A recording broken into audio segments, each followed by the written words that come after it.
Good morning dear students. आज की video में हम बात करेंगे टाइप्स ऑफ क्लीवेज के बारे में।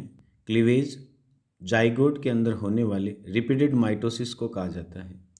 ये माइटोसिस यूनिसेलुलर जाइगोट को मल्टीसेलुलर स्ट्रक्चर में बदल देते हैं तथा जो सेल्स बनती हैं उन्हें ब्लास्टोमियर कहा जाता है।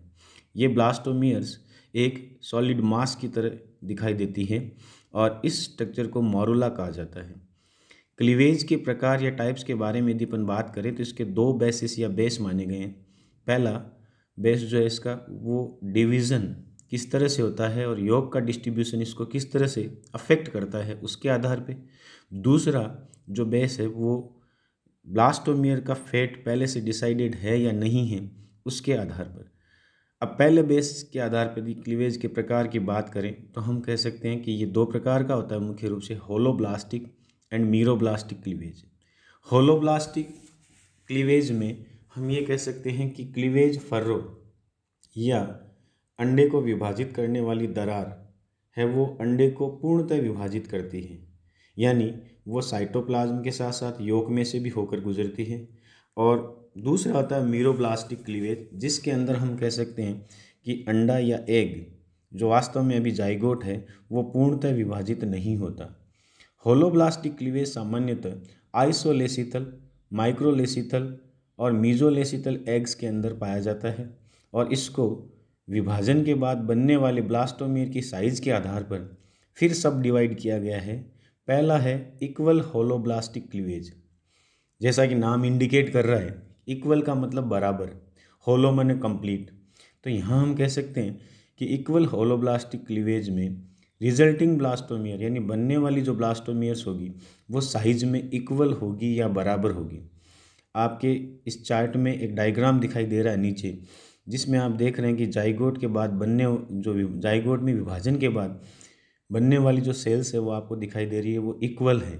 2 सेल स्टेज में आप देख सकते हैं इसको, आगे आप 4 सेल में भी दे सकते हैं, इसके बाद में 8 सेल स्टेज है उसमें भी आप इसको देख सकते हैं कि बनने वाली सेल्स जो होगी वो आकार में बराबर होगी, इसलिए इसको इक्वल होलोब्लास्टिक क्लीवेज के नाम से जाना जाता है। ये जो क्लीवेज है वो माइक्रोलेसिथल एग्स उनको कहा जाता है जिनके अंदर योग की अमाउंट है वो बहुत कम होती है तथा ये इवनली डिस्ट्रीब्यूटेड होता है, यानी पूरे अंडे के अंदर योग के पार्टिकल्स से वो पाए जाते हैं। इन अंडों के अंदर ये क्लीवेज पाया जाता है। एग्जाम्पल दिया जा सकता है एम्फियोक्सिस का। एम्फियोक्सिस जो एक सेफेलोकॉर्डेट है और उसका जो अंडा होता है वो माइक्रोलेसिथल होता है। इसके अलावा मार्सुपियल्स, जिसमें अपन कंगारू को शामिल कर सकते हैं, इसके अलावा प्लेसेंटल मैमल्स, यूथेरियन मैमल्स जिनको कहा जाता है, उनके अंदर ये क्लीवेज पाया जाता है। दूसरा क्लीवेज जो है वो अनइक्वल होलोब्लास्टिक क्लीवेज। नाम ये कह रहा है कि अनइक्वल का मतलब होता है कि बराबर नहीं है। तो यहाँ बनने वाले जो ब्लास्टोमियर्स होंगे वो साइज में इक्वल नहीं होंगे, जैसा कि आप डायग्राम में नीचे देख पा रहे हैं कि रिजल्टिंग ब्लास्टोमियर जो 2 हैं उनमें एक बड़ा है और एक छोटा है। इसी तरह आगे आप देख पा रहे हैं कि जो 4 ब्लास्टोमियर्स हैं उनमें से 2 छोटे हैं और 2 बड़े हैं। 8 सेल स्टेज में आप देख रहे हैं कि ऊपर की तरफ बनने वाले ब्लास्टोमियर साइज में छोटे हैं और नीचे की तरफ बनने वाले ब्लास्टोमियर साइज में बड़े हैं। ऐसा इसलिए है कि योग जो है उसका डिस्ट्रीब्यूशन अनइवन होता है, जबकि अपन ने इक्वल में ये पढ़ा था कि योग का डिस्ट्रीब्यूशन वहाँ इवन या समान रूप से वितरण होता है। यहाँ अपन कह सकते हैं कि अनइवन होने की वजह से, असमान वितरण होने की वजह से योग की ज़्यादा मात्रा वेजिटल पोल की तरफ होती है, जबकि एनिमल पोल की तरफ साइटोप्लाज्म होता है।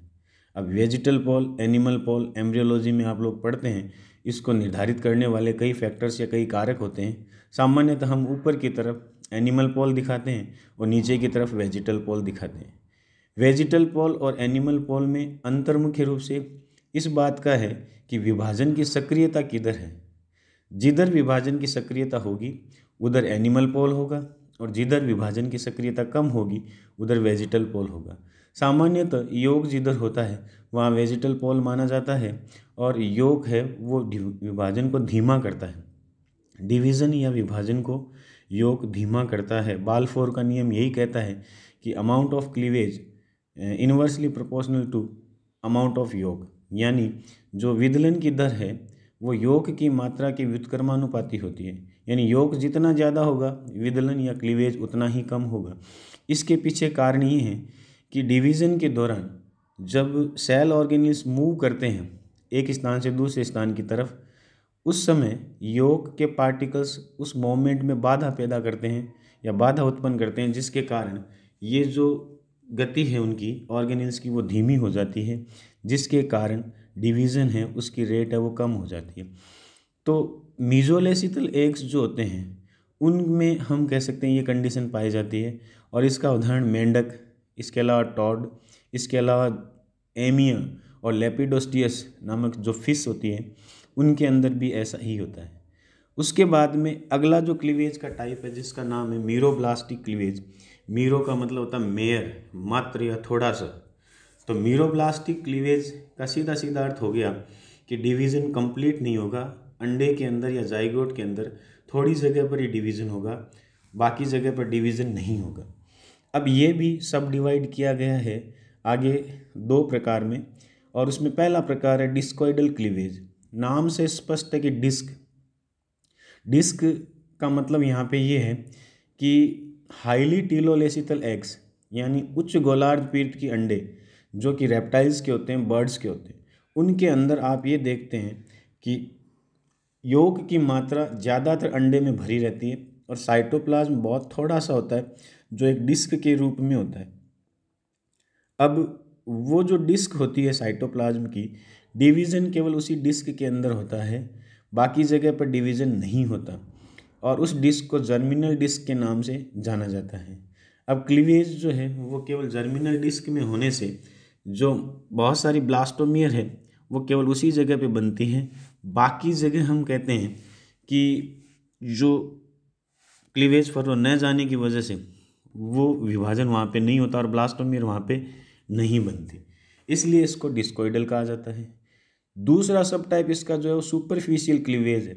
सुपरफिशियल या सतही विदलन हम कह सकते हैं कि इंसेक्ट्स के एग्स के अंदर पाया जाता है, जिनके अंदर पीतक की मात्रा ज़्यादा होती है तथा पीतक या योग जो होता है वो सेंटर में होता है, इसलिए इन अंडों को सेंट्रोलेसिथल एग्स के नाम से जाना जाता है। अब जब विभाजन या विदलन की घटना होती है वो हम कह सकते हैं कि जो साइटोप्लाज्म होता है केवल उसी में होती है। साइटोप्लाज्म चूँकि योग को घेरे हुए होता है और योग को घेरे हुए ये साइटोप्लाज्म पेरिफेरल होता है, परिधीय भाग में पाया जाता है, इसलिए डिवीज़न केवल वहीं पे होता है। हालांकि सुपरफिशियल कहने का कारण ये है कि इनके अंदर जो न्यूक्लियस होता है अंडे के अंदर वो बीचों बीच होता है, और न्यूक्लियस में बहुत सारे डिवीज़न होते हैं और उसके कारण बहुत सारे केंद्रक बनेंगे, और केंद्रक बनने के बाद में ये न्यूक्लियस या केंद्रक है वो पेरिफेरी की तरफ अरेंज हो जाएंगे, और उसके बाद में सरफेस से सेंटर की तरफ क्लीवेज फर्रो चलेगी। यानी बात पे गौर कीजिएगा कि यहाँ विदलन खांच या क्लीवेज फर्रो सरफेस से सेंटर की तरफ मूव करेगी, और सरफेस के लिए वर्ड यहाँ पे सुपरफिशियल यूज किया गया है, इसलिए इस क्लीवेज को सुपरफिशियल क्लीवेज या सतही विदलन, हिंदी में इसको सतही विदलन कहा जाता है।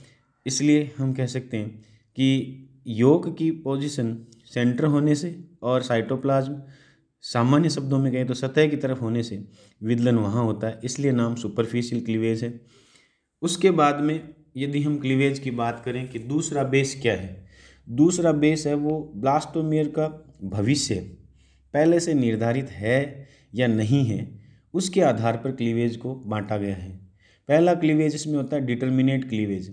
डिटर्मिनेट का मतलब होता है निर्धारित है। यहाँ ब्लास्टोमियर का फेट पहले से निर्धारित हो जाता है कि एनिमल पोल की तरफ वाले ब्लास्टोमियर आगे चलकर क्या बनाएंगे, वेजिटल पोल की तरफ पाए जाने वाले ब्लास्टोमियर्स आगे चलकर क्या बनाएंगे। इस आधार पर हम कह सकते हैं कि ये डिटर्मिनेट क्लीवेज होता है। और यदि इस क्लीवेज में इन ब्लास्टोमियर्स में से हम कहते हैं कि किसी ब्लास्टोमियर को रिमूव कर दिया जाए या हटा दिया जाए, तो ऐसी स्थिति में एम्ब्रियो में आगे चलकर उस संरचना का निर्माण नहीं होता, क्योंकि बचे हुए ब्लास्टोमियर्स में से कोई भी ब्लास्टोमियर उस हटाए गए ब्लास्टोमियर की संरचना को नहीं बना सकता, क्योंकि उनका भविष्य पहले से ही डिसाइडेड होता है कि उनको आगे चलकर क्या बनाना है। इस प्रकार का डेवलपमेंट जो होता है उसे मोज़ेक डेवलपमेंट के नाम से जानते हैं, और ये प्रोटोस्टोमेट्स और नीमेटोड्स में पाया जाता है। प्रोटोस्टोमेट्स आप लोग जानते होंगे कि एनेलिडा, आर्थ्रोपोडा और मोलस्का के सदस्य जिनमें ब्लास्टोपोर आगे चलकर माउथ बनाता है उन्हें प्रोटोस्टोमेट्स के नाम से जानते हैं। और उसके बाद में नीमेटोड्स में हम कह सकते हैं कि एस्केरिस जैसे जंतु हैं वो आते हैं। इनडिटर्मिनेट क्लीवेज में हम कहते हैं कि ब्लास्टोमेर का फ्यूचर या भविष्य पहले से निर्धारित नहीं होता और वो किसी भी स्ट्रक्चर का निर्माण एम्ब्रियो के अंदर कर सकते हैं। यदि हम ब्लास्टोमेर को हटा दें, किसी ब्लास्टोमेर को हटा दें, तो एम्ब्रियो के अंदर पूरी संरचनाएं बनेगी, क्योंकि बाकी बचे हुए ब्लास्टोमेर उस संरचना को बना लेंगे जो हटाए गए ब्लास्टोमेर के द्वारा बनाई जानी थी। तो यहाँ हम कह सकते हैं कि फ्यूचर पहले से निर्धारित नहीं है। और इसमें हम कह सकते हैं कि यदि 2 सेल स्टेज में 2 ब्लास्टोमेर को एक दूसरे से हम सेपरेट कर दें तो आगे चलकर दोनों ब्लास्टोमेर एक एक एम्ब्रियो बनाएंगे, यानी ऐसी स्थिति में ट्विंस पैदा होने की संभावना होती है। उसके बाद में यदि हम कहें कि इस प्रकार का डिवीज़न क्या कहलाता है, तो इसे हम इस प्रकार के डेवलपमेंट को हम रेगुलेटिव डेवलपमेंट के नाम से जानते हैं। और रेगुलेटिव डेवलपमेंट का मतलब ये है कि जो शेष बचे हुए ब्लास्टोमियर्स है वो रेगुलेट कर लेंगे, या शेष बचे हुए ब्लास्टोमियर्स हैं वो उस संरचना का निर्माण कर लेंगे जो बचे हुई हटाए गए ब्लास्टोमियर के द्वारा बनाई जानी थी। एग्जाम्पल में ड्यूटेरोस्टोम्स का एग्जाम्पल इसमें दिया जा सकता है कि ड्यूटेरोस्टोम्स जिनके अंदर ब्लास्टोपोर आगे चलकर एनस का निर्माण करता है उन्हें अपन ड्यूटेरोस्टोम्स के नाम से जानते हैं। उनके अंदर इस प्रकार का क्लीवेज पाया जाता है। तो यदि हम यहाँ टॉपिक को समाप्त करें तो उससे पहले यदि मैं आपको बताऊं कि भी सिलेबस के अंदर 2 नंबर पॉइंट है क्रिएटिंग मल्टीसेलुलरिटी, उसके अंदर क्लीवेज टाइप से वो दिया गया है। आज के वीडियो में हम इतनी बात करेंगे। अगले वीडियो में हम गेस्टुलेशन है उसके बारे में बात करेंगे। धन्यवाद।